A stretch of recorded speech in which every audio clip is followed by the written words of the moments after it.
La pregunta de la oruga. Me encontraba haciendo un análisis de la plática con la oruga de la película animada del cuento Alicia en el País de las Maravillas. Tal escena había quedado almacenada en mi imaginación, como la de un místico hindú en su estado elevado recitando mantras con su shisha en una mano, cuando nota la presencia de Alicia. La oruga le pregunta: ¿quién eres? A lo que Alicia responde que ya no sabe. Ha cambiado tantas veces que simplemente ya no sabe. La oruga insiste una vez más, y ante la imposibilidad de Alicia de explicarse, dice: te has enredado. Las sencillas palabras de la oruga tienen el acento de un diagnóstico. Entonces explícame, porque yo tampoco puedo entenderlo, responde nuevamente Alicia. Y con el tono paciente característico de la oruga, vocaliza lentamente: ¿tú? ¿Quién eres tú? Al vocalizar, la oruga expulsa un aro de humo que le llega a Alicia, por lo que tose un poco, y le devuelve la pregunta: ¿quién eres tú? Yo, le pregunta la oruga. Sí, porque todo está tan enredado. ¿Enredado? ¿Y qué? Que no puedo acordarme de las cosas como antes, dijo Alicia. Entonces respondió la oruga: recita. En ese instante Alicia comenzó un canto que decía: el alegre pajarito para ascender y cantar. Basta, dijo la oruga. Entonces la oruga le da una fumada a su shisha, pero no sale humo, y se da cuenta que está amarrando la manguera con otras dos de sus manos. La suelta y se va acomodando en la hoja mientras recita: el pequeño cocodrilo, para aprender sus cantares, usa las aguas del Nilo, con sus notas musicales. Con hipo, en esos sus últimos pies se quedan colgando sin poder subir a la hoja, pero se acomoda. Alicia se ríe y la oruga continúa recitando. Con hipócrita modestia, sus garras pone a indicar a los tiernos pececillos por dónde deben entrar. Alicia responde: yo nunca he oído recitar de esa manera. Y repite nuevamente la oruga, llenando a Alicia de humo: tú, ¿quién eres tú? Entonces Alicia se llena de humo, se enfada, se va caminando y antes de ir muy lejos escucha que la oruga le grita que no se vaya, pues tiene algo que decirle. Tarda un rato en volver, pero una vez llegando, Alicia le pregunta a la oruga: ¿qué pasó? Y la oruga vuelve a su apaciguada velocidad. No te enojes, le responde. ¿Y eso es todo?, le pregunta Alicia. No. Voltea a verla y dice: exactamente, ¿qué es lo que te preocupa? Responde Alicia: pues es precisamente eso, me gustaría crecer un poco más. ¿Por qué? Oiga usted, es que 10 centímetros de estatura no es nada. La oruga se torna roja, se enfada y le reclama: ¿nada? Esa es exactamente mi estatura, y es una estatura ideal. Termina de ponerse rojo, erigiéndose, llenándose de una nube de humo alrededor suyo mientras fuma cada vez más rápido de su shisha. Responde Alicia: no me grite, que yo no soy gusano. Al momento de responder estornuda y alejando la nube para notar que la oruga desapareció, solo dejando su piel. Entonces la oruga convertida en mariposa le grita de lejos a Alicia: tengo algunos consejos que darte. Si comes de un lado, crecerás. Si comes del otro, te harás más pequeña. Alicia pregunta: ¿del lado de qué? Y aparece nuevamente enfadada y rojo la mariposa: del hongo. Y se va. Lo que me parece bastante curioso es la insistencia de la oruga preguntándole a Alicia quién es, y que por el mismo dilema de su identidad le pide ayuda, reconociendo que no recuerda las cosas como antes. En segundo lugar, recitando el canto pequeño y simple de la oruga, que hace uso de varios símbolos, expresando de forma metafórica algo importante sobre el mismo tema, la identidad y el recuerdo. Esta parte claramente tiene más implicaciones filosóficas y surge de la respuesta que pudo dar Alicia de por qué quería recordar quién era. Es cuando la oruga insiste nuevamente en la pregunta, ¿cuál es el problema? Y Alicia confiesa su delirio. Quería crecer un poco más. Después de dejarle claro furiosamente que la altura de 10 centímetros es la ideal y transformarse en mariposa a través de intoxicarse, la oruga termina dándole pistas para satisfacer su deseo de crecer. El análisis siguiente no tiene nada que ver en absoluto con alguna clase de mapa del tesoro. No obstante, en la misma historia hay más de un personaje que no solo le revela información importante del mundo donde se encuentran. Una versión alternativa de una historia parecida sucede en la reciente película, La maravillosa historia de Henry Sugar. Esta es una alerta de spoiler para tomar precauciones. En tal historia, originalmente escrita por Roald Dahl, quien afirma está basada en hechos reales, dirigida por Wes Anderson, trata del hijo de un millonario que no encontrando qué hacer realmente con su vida hasta que encuentra un libro en una biblioteca, un caso extraordinario. La historia habla de un caso médico registrado de visión extraocular. Resultaba que un anciano trabajando para un circo decide ir al médico en algún pueblo oriental a que tomaran pruebas de su habilidad. Se aseguraron de varias maneras de que el hombre tuviera completamente tapados sus órganos de la vista, y el resultado era en todos los casos que el anciano podía salir y entrar, ir y venir, caminando del consultorio al hospital hasta su casa incluso. Uno de los doctores se interesó tanto que le ofreció escribir la historia completa de su vida, y como llegó a tal punto, desafortunadamente después de narrar la historia, el anciano falleció. En la historia, el anciano le platicó cómo aprendió a ver sin los ojos, lo que comenzó siendo muy joven, escuchando rumores sobre un yogi que podía levitar, que vivía en una cueva en medio de las montañas. Él sabía que era una aventura con bastante riesgo, pero de todos modos intentó ir a buscarlo.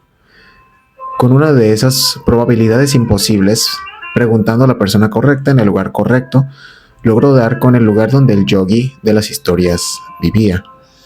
Entonces el yogi estaba en su momento de práctica y mientras se acercaba desde lejos, el anciano, que era solo un muchacho, viendo entre las ramas notó que se encontraba levitando a una altura considerable del suelo, el mítico yogi. De la emoción se movió y se rompieron unas ramas. Entonces el yogi abrió los ojos y reaccionó de inmediato lanzando con fuerza una piedra en la dirección del desconocido entre las ramas. La piedra le da en la pierna, dejándolo sangrando considerablemente. Ello le hizo sentir al yogi una especie de culpa y por esa razón decide responderle alguna pregunta. El muchacho le dice que quiere saber cómo aprendió a levitar. El yogi entonces le cuenta que la práctica con la que comenzó consistía en sostener una imagen con ojos cerrados por la mayor cantidad de tiempo posible sin perder la concentración. Comenzaba de una forma tan simple como aquella y con el tiempo y la dedicación se volvía posible ver más allá, con esa vista interior. Le menciona de forma importante también que lo más común es que una persona promedio tarde alrededor de 10 años en sostener una misma imagen sin interrupción por 3 minutos. Y que existen casos muy, pero muy raros, realmente excepcionales, en que los mismos 3 minutos se llegan a desarrollar en solo un año con igual persistencia. La película termina narrando el éxito de un jugador de casino que crea un sistema para calcular la efectividad progresiva de su visión extraocular, usada para adivinar cartas en el casino. Henry llega a una efectividad en sus predicciones que se ve en la necesidad de crear una estrategia para ganarle a distintos casinos para no levantar sospechas y dedica sus últimos días a construir hospitales, escuelas y obras de caridad de forma anónima, hasta pasado largo tiempo de sus pasos por la tierra. En efecto, en esta historia, el yogi no estaba consumiendo nada, a diferencia de la historia de la oruga, del mundo de Alicia. Pero algo parecido le pasa a Alicia cuando termina comiendo del lado del hongo que la hace crecer hasta ser una gigante. Entonces, con su crecimiento acelerado, atraviesa un árbol, quedando con una ave y sus polluelos en su nido de sombrero en la cabeza de Alicia. A lo que el ave reacciona diciendo: ¡ay! ¡Una serpiente! Indudablemente, las historias pueden contener pistas respecto a un misterio tan grande como el papel que juega el autoconocimiento con respecto a tener un sentido de vida.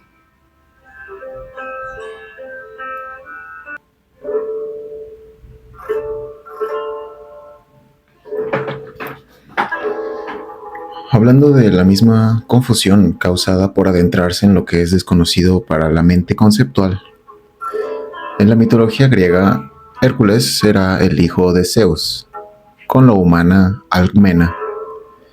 Algo característico de las historias griegas originales, no importando que hablan de supuestas formas divinas, es que son bien conocidas por reflejar también la sombra e imperfecciones humanas. La diosa Hera, aún con rabia de saber que Heracles era hijo de Zeus con una mortal, ataca a Heracles, primero atrasando su nacimiento, después, ya de adulto, haciéndolo entrar en un ataque de locura, momento en el que mata a su propia esposa e hijos. Cuando recuperó la cordura viendo lo que había hecho, decidió aislarse solo, en tierras salvajes. Allí fue encontrado por su medio hermano Íficles, quien lo convenció de pedir consejo al oráculo de Delfos, donde se le otorgó la posibilidad de completar los famosos trabajos que le encargaría su primo el rey Euristeo.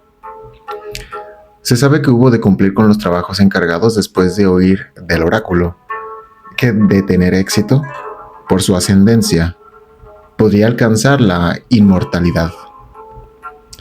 El oráculo de Delfos era consagrado a Apolo, dios de la arquería, la música, la danza, el sol, la luz, la verdad, la poesía, la curación y la divinación o visión profética.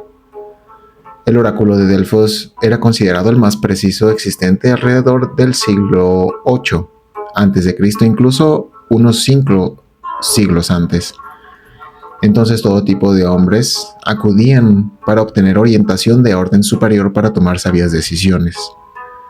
En su primer trabajo, Hércules tuvo que vencer al león de Nemea, una bestia de la que se contaba provenía de la luna y tenía una piel tan gruesa que ningún arma conocida podía atravesarla, por lo que Heracles tuvo que recurrir a asfixiarlo. La simbología del rey de la selva suele presentar las fuerzas instintivas que se encuentran en un nivel inferior de la actividad intelectual humana, teniendo el sujeto la libertad de decidir usar esa misma fuerza interior en más direcciones que solo satisfacer los intereses individuales. Hércules no se convertía en león, pero después de acabar con el primer trabajo y llevar las pruebas, se vistió con la cabeza y piel de león por encima de sus hombros. En el segundo trabajo empiezan los problemas. Hércules tiene que enfrentarse a una bestia de múltiples cabezas, la mítica Hidra de Lerna, cuya principal fortaleza era que cuando se le cortaba una cabeza, crecían 2 del mismo lugar, y se dice que sus cabezas podían llegar a ser miles. Es aquí donde podría tener relación la sincronicidad. La tarea evidentemente no puede ser completada simplemente cortando la cabeza de la bestia. El hecho de que le crezcan 2 lo vuelve un adversario que de ser atacado, como normalmente se hace, cortando su cabeza, con ello en realidad se fortalecería. Frente a tal dificultad, la historia cuenta que el sobrino de Heracles, Iolao, lo acompañaba en esa ocasión y tenía una antorcha en la mano. Entonces la estrategia que usaron fue cabeza cortada, cabeza cauterizada, con el fuego vivo de la antorcha, impidiendo a más cabezas crecer. La sincronicidad en este caso tuvo que ver con el fuego y la ayuda del hombre. Sin esto, Heracles se habría visto en la necesidad de evacuar la misión. El segundo trabajo me hizo recordar un par de frases de Terence McKenna. Cita: creo que la ideología es tóxica. Todas las ideologías. No es que haya buenas y malas. Toda ideología es tóxica. porque es una especie de insulto al don del libre pensamiento humano. Segunda cita. Hay luz al final del túnel. El problema es que ese túnel está en el fondo de tu mente. Y si no vas al fondo de tu mente, nunca verás la luz al final del túnel. Y una vez que la veas, entonces la tarea será potenciarla en ti mismo y en otras personas. Difundirla como una realidad. Dios no se retiró al séptimo cielo. Dios es una especie de continente perdido en la mente humana. Continuando con el tercer trabajo de Hércules, después de llevar la prueba de la hidra a su primo Euristeo, quien argumentó que había necesitado ayuda de su sobrino Iolao, por lo que debería realizar otros 10 trabajos él solo, de los que el siguiente sería atrapar al siervo de Cerinea, que estaba consagrado a la Pléyade Táigete por la diosa Artemisa. Las Pléyades son las hijas del gigante Atlas y la ninfa marina Pleione. Según esta misma mitología, antes de la civilización griega, mucho tiempo atrás, hubo una llamada Edad de Oro, en la que vivían en armonía los titanes, en un paraíso sin necesidad de reglas, en estados plenos de abundancia y prosperidad. Los titanes eran inmortales y tenían, al igual que los dioses, poder divino y manifestado en una maestría armónica natural en el control de sus alrededores. Se cuenta que todos los titanes nacieron de Urano y Gea, y de esa primera generación nació el titán Cronos, a quien se le representa con una hoz o guadaña, instrumento para la cosecha. De modo que la antes mencionada Edad de Oro comenzó con Cronos castrando a su padre Urano con la hoz.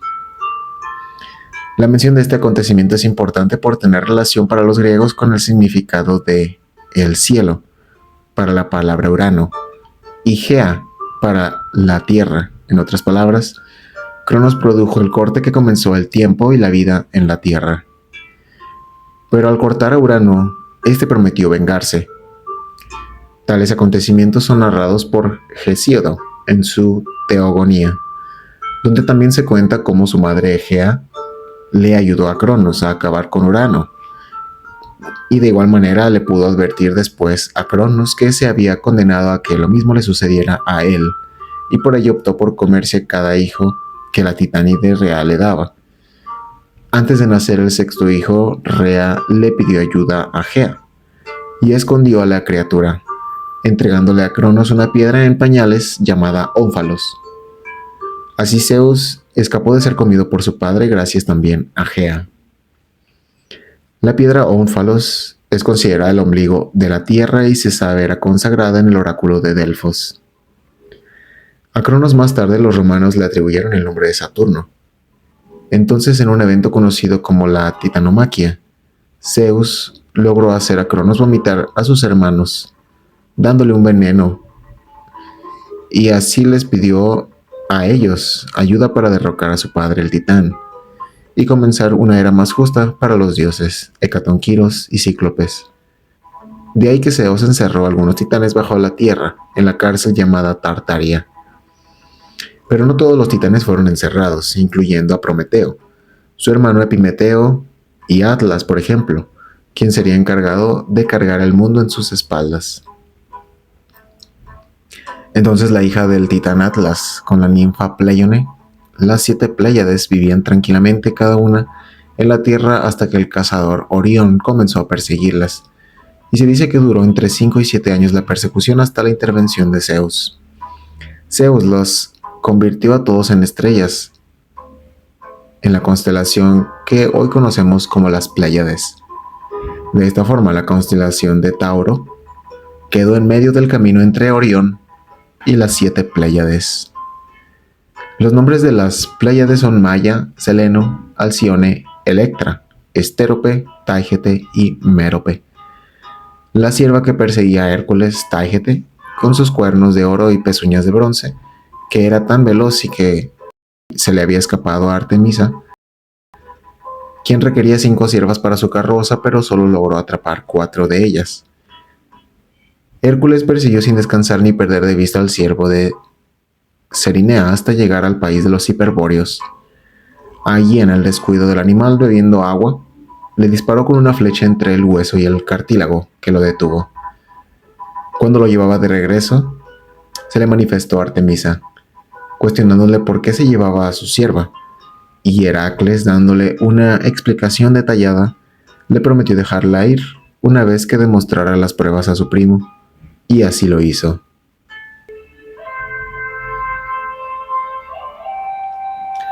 Cita de Joseph Campbell. Los mitos son sueños públicos. Los sueños son mitos privados. Observando el detalle en que el tercer trabajo de Hércules parece estar relacionado bastante a la cacería, siguiendo por esa línea, Joseph Campbell desarrolló una hipótesis respecto a los titanes de la mitología griega, gigantes de la nórdica, quienes son seres que tienen un equivalente en distintas culturas. En el artículo llamado El símbolo sin significado, o The Symbol Without Meaning. En este texto argumenta proporcionando diversas pruebas que los titanes son realmente lo que en la época moderna denominamos chamanes. Campbell argumenta que el rol del chamán surge de poblaciones más antiguas dedicadas a la cacería, mientras que el sacerdote u oráculo surgió tiempo después en poblaciones que lograban subsistir con agricultura y ganadería. Ambos roles desempeñan un puente entre lo que el individuo considera los mundos, visible e invisible. No obstante, su esencial aprendizaje puede diferir en detalles. Campbell asegura que los grupos agricultores pueden rastrearse desde el Neolítico, 10.000 años a 2.200 años antes de Cristo. Por otro lado, las pinturas rupestres atribuidas al Paleolítico datan entre 2 millones a 10.000 antes de Cristo. Evidentemente, para Campbell el chamán proviene del periodo Paleolítico.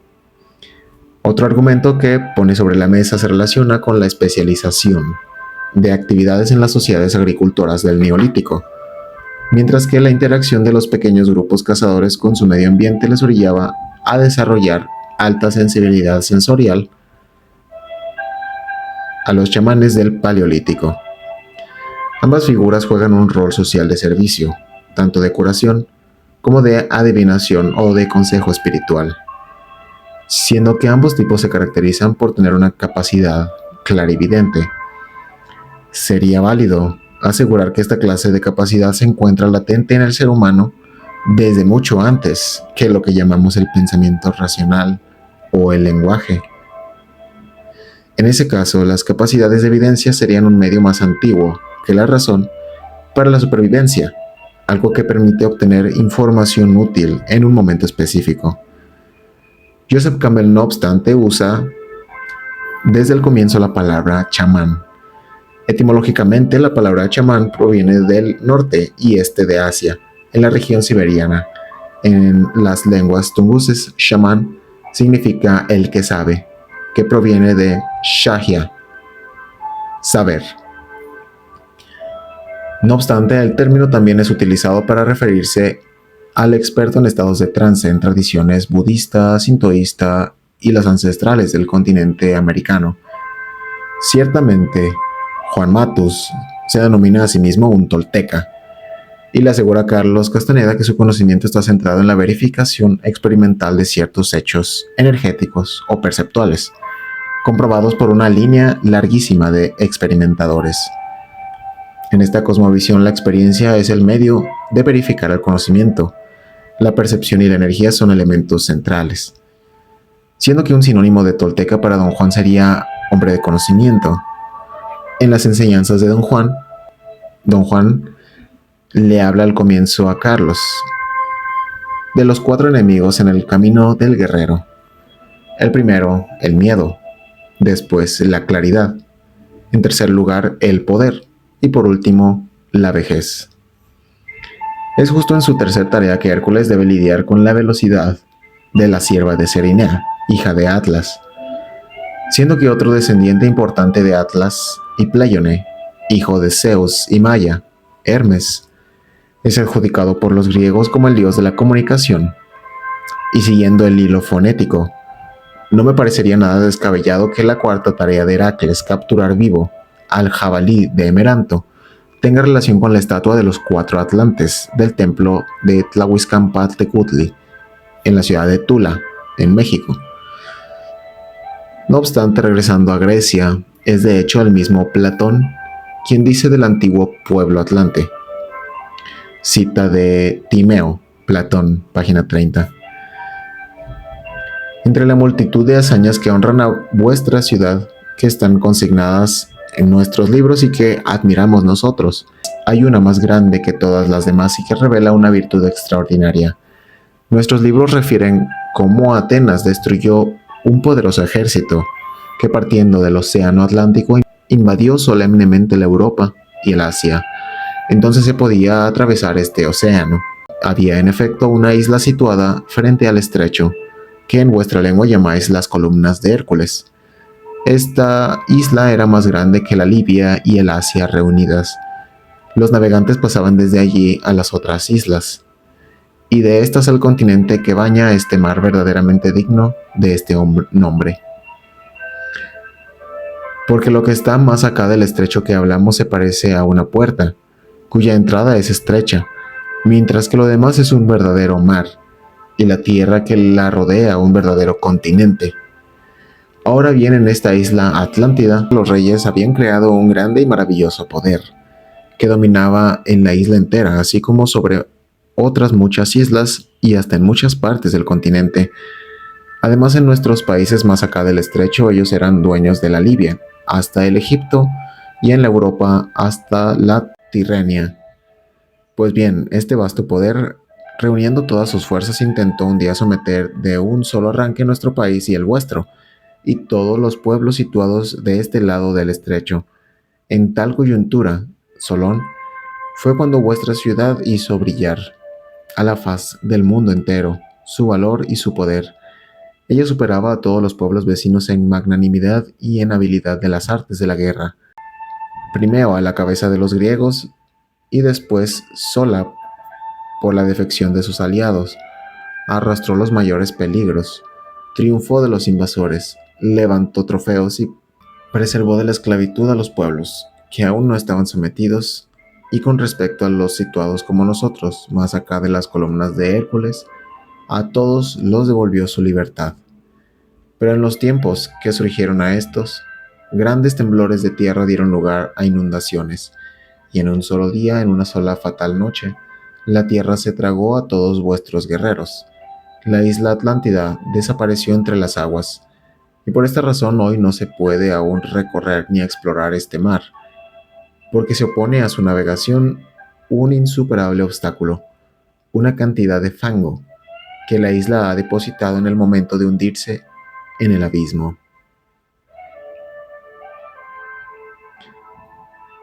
Rudolf Steiner es un ocultista austriaco fundador de la antroposofía. Describe en el libro Atlántida y Lemuria que el conocimiento de los acontecimientos prediluvianos de la civilización humana provienen de lo que él llama la crónica de la Akasha. La antroposofía es un sistema de pensamiento que postula la existencia de un mundo espiritual, objetivo, intelectualmente comprensible, accesible a la experiencia humana. Reconoce que los medios de la ciencia histórica occidental requieren de una evidencia sujeta a pruebas materiales. No obstante, el ocultista, que también requiere evidencia, procede de una manera distinta. La crónica de la Akasha es una forma de referirse al conocimiento adquirido mediante la práctica de la gnosis, el ojo de la contemplación, que menciona Ken Wilber en el libro Los 3 ojos del conocimiento, pero que traducido de forma simple es clarividencia desarrollada a partir de la enseñanza de un linaje o alguna escuela de misterios. De manera que la descripción de Rudolf Steiner y otros videntes es expresada en lenguaje moderno, pero a través de una mediumnidad refinada, que al igual que la ciencia toma en consideración la limitación al momento de la medición, o en este caso, el uso del lenguaje. La revisión de los acontecimientos históricos son de la conciencia misma. Sirven doblemente tanto para entender cuándo aparecieron en términos evolutivos las actuales capacidades perceptuales, pero también observando atentamente el reflejo de los eventos actuales individuales y colectivos. De la civilización atlante, Rudolf Steiner da una similar descripción del declive de más de una civilización del ancestro humano. Por ejemplo, habla de una diferencia radical entre la mente del antepasado atlante y la mente del ser humano actual. Resulta ser que la diferencia está en lo que hoy llamamos memoria. Un niño actual requiere absorber y repetir cada palabra que se le va presentando. El acceso a la memoria del niño atlante no dependía de esa repetición, sino de haber o no experimentado algo similar antes, de modo que su pensamiento estaba estructurado a partir de imágenes, a diferencia de la mente occidental, estructurada a partir de conceptos. La capacidad de retener una representación de lo percibido en la mente a través de un concepto fue algo adquirido mucho después que la capacidad de retener la representación de una imagen. En ancestros lejanos la memoria funcionaba de una manera enteramente distinta a la forma en que funciona actualmente. Incluso yendo aún más atrás, la tercera raza o la Lemuria no poseía esa capacidad de retener una imagen, pero sí que podía hacerse representaciones momentáneas que ocupaba al enfrentarse a alguna situación, pero que no podía sostener de forma permanente. Cita de Atlántida y Lemuria, página 16. Los antecesores de los atlantes vivían en una región que ha desaparecido, la mayor parte de la cual radicaba en el sur del Asia actual. En los escritos ocultos se los llama lemures. Tras pasar por diversos estados evolutivos, que la mayor parte de ellos declinaran, convirtiéndose en hombres disminuidos cuyos descendientes habitan aún hoy ciertas partes de la Tierra, formando lo que hemos llamado tribus salvajes, solo una pequeña parte de la humanidad lemuriana fue capaz de desarrollo ulterior y de esa parte se formaron los atlantes. Posteriormente sucedió algo similar. La mayor parte de la población atlante fue entrando en declive y de una minúscula porción descendieron los llamados arios, que incluyen toda la actual humanidad civilizada. Según la nomenclatura de la ciencia espiritual, los lémures, atlantes y arios son razas raíz de la humanidad. Si nos imaginamos que los lémures les precedieron otras dos razas raíz y que dos más sucederán en el futuro a los arios, nos encontraremos con un total de 7. La una surge de la otra precisamente del modo que hemos descrito para los lémures, atlantes y arios.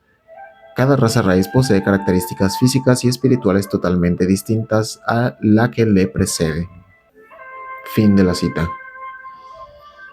Aunque el término de raza no sea el más adecuado en terreno ideológico, atendiendo a que las diferencias biológicas son tan distintas y a la enorme cantidad de tiempo atrás en el que existieron, es utilizado de todas maneras en la mayoría de información procedente de la evidencia de diversos ocultistas. Rudolf Steiner describe de las dos razas raíz que precedieron a la raza lemur como la hiperbórea y la polar. Algo importante a tomar en cuenta es que en el periodo lemur, el ancestro del hombre, aún sin poseer la capacidad de memoria y por lo tanto lenguaje, sí que desarrolló formas de comunicarse y una voluntad ligada a lo que los ocultistas denominan fuerza vital. Esta voluntad era establecida mediante someter al cuerpo a enormes pruebas de formas distintas, bastante duras, pero logrando un poder de acción armónica en la interacción con la naturaleza. Su capacidad de emitir sonidos le servía de complemento a una transmisión de intención en relación a lo que se deseaba realizar en el mismo entorno, una comunicación que se consideraría telepatía. Otra descripción importante es la de los ciclos menores, de los que surgen subrazas. Esto va sucediendo en ciclos de 7, que son el número de espíritus actuando en el alma humana, correspondiente a posibilidades sembradas en su evolución. Los primeros son los espíritus de la voluntad o llamas irradiantes. Los segundos son los espíritus de la sabiduría. Los terceros, los espíritus del movimiento. Los cuartos, los espíritus de la forma. Los quintos, los espíritus de la personalidad, la oscuridad o la yoidad. Los sextos son los hijos del fuego. Los séptimos son los hijos del crepúsculo. De manera que, siendo las condiciones externas distintas a las actuales, Igual las capacidades fisiológicas eran distintas. No obstante, mediante el fortalecimiento de la voluntad, el hombre lémur era capaz de prodigios físicos como incrementar voluntariamente el peso de partes de su cuerpo o cargar objetos increíblemente pesados.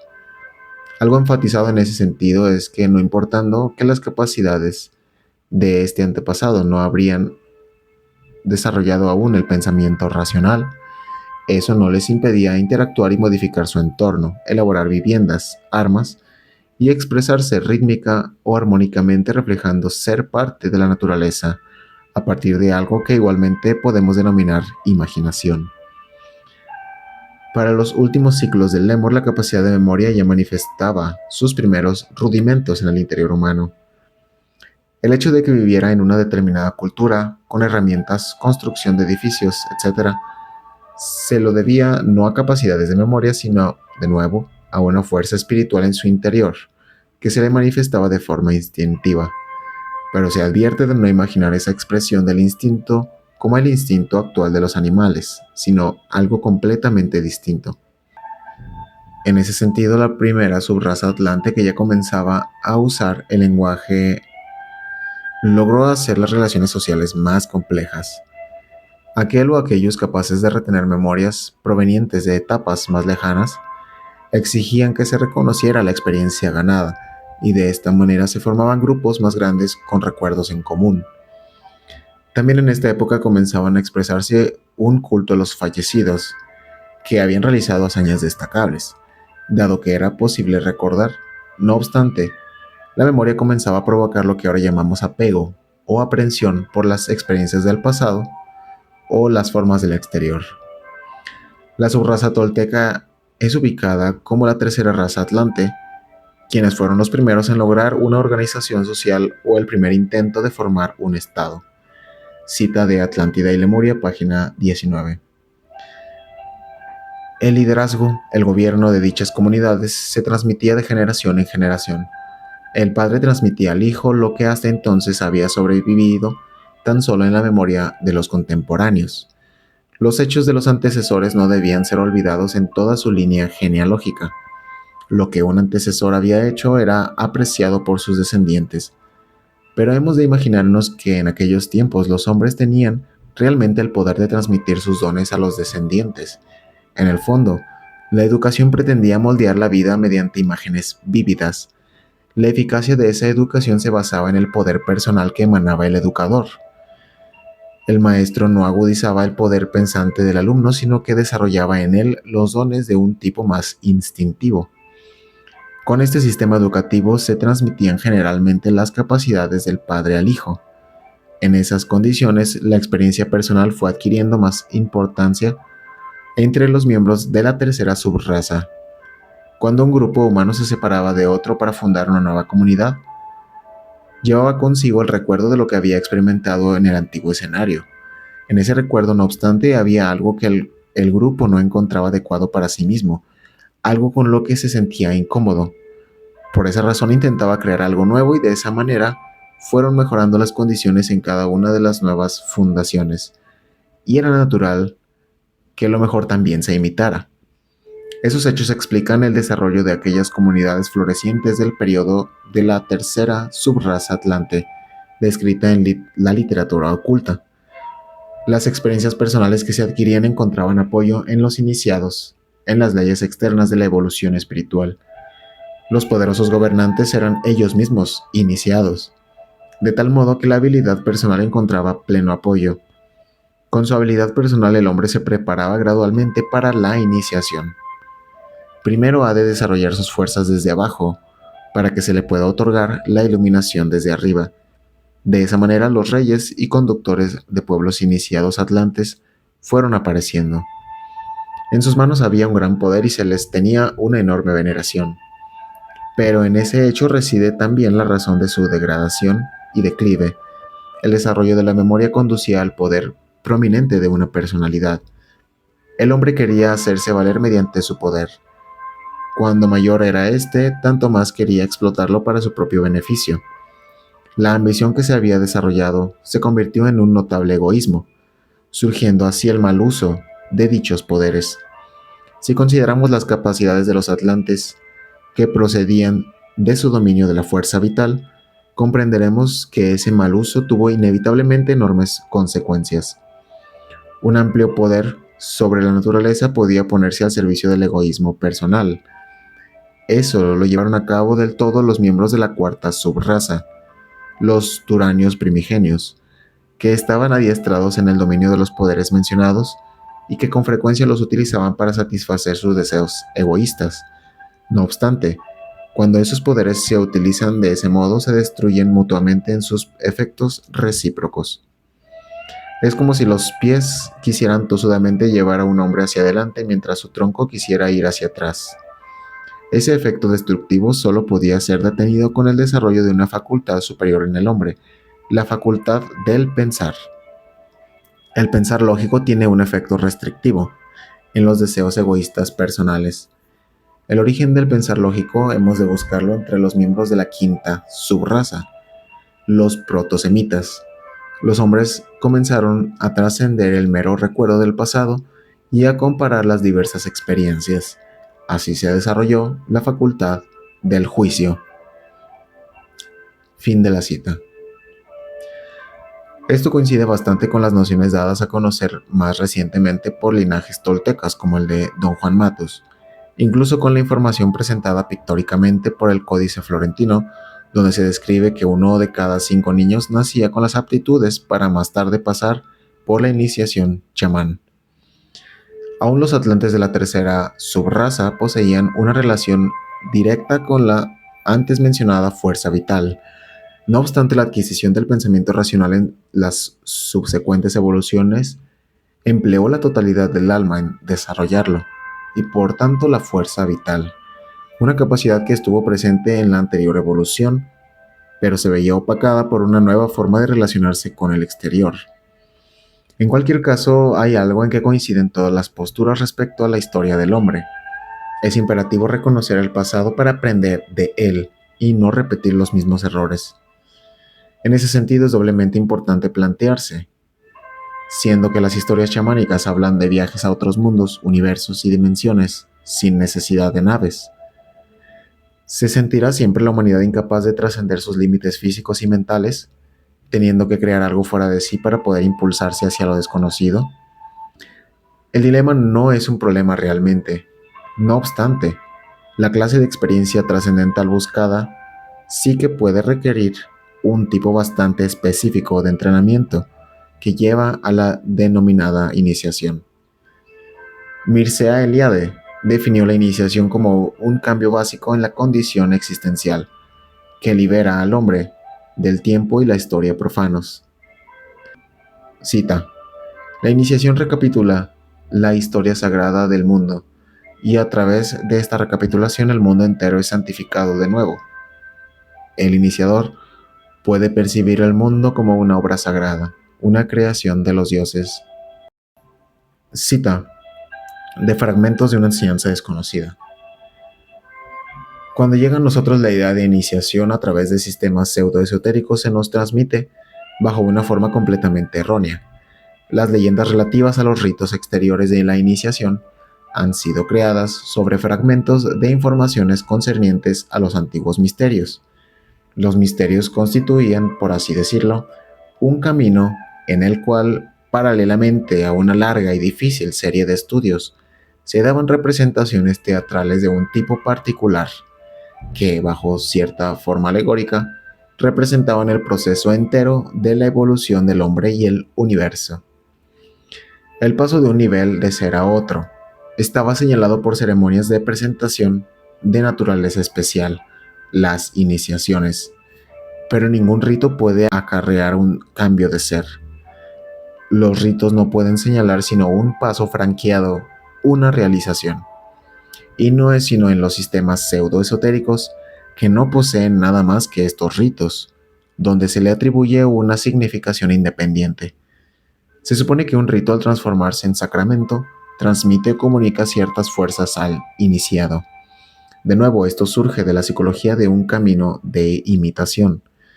No hay y no puede haber iniciación exterior.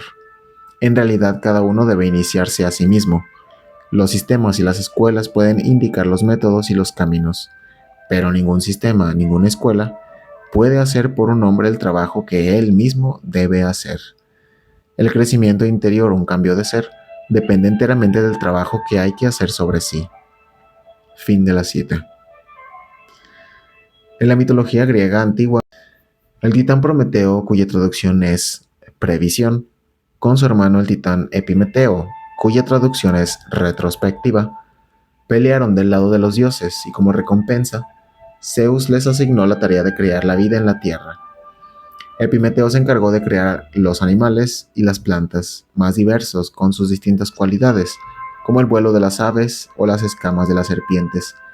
Prometeo se encargó de la misión de crear al hombre a partir del barro, a imagen y reflejo de los dioses.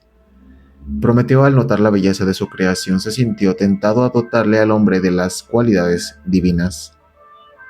Pero Zeus lo detuvo, le aclaró que serían mortales al pie del monte Olimpo y su tarea sería únicamente adorar a los dioses desde abajo. Zeus le pidió pensar en la forma en que los hombres les rendirían tributo.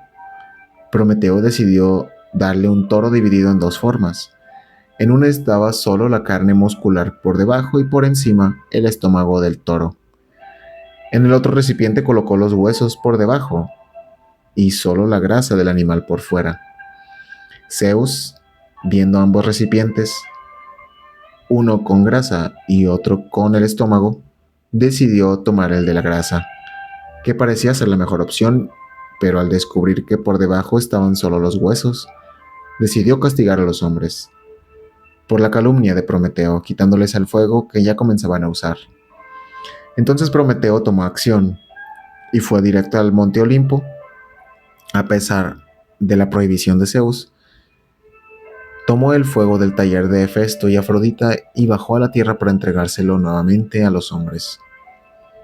Prometeo fue castigado por Zeus siendo encadenado a una piedra, donde su hígado es devorado por un águila, que se regenera día con día, para volverlo a destrozar, aunque se dice que Heracles, en una de sus misiones, lo rescató.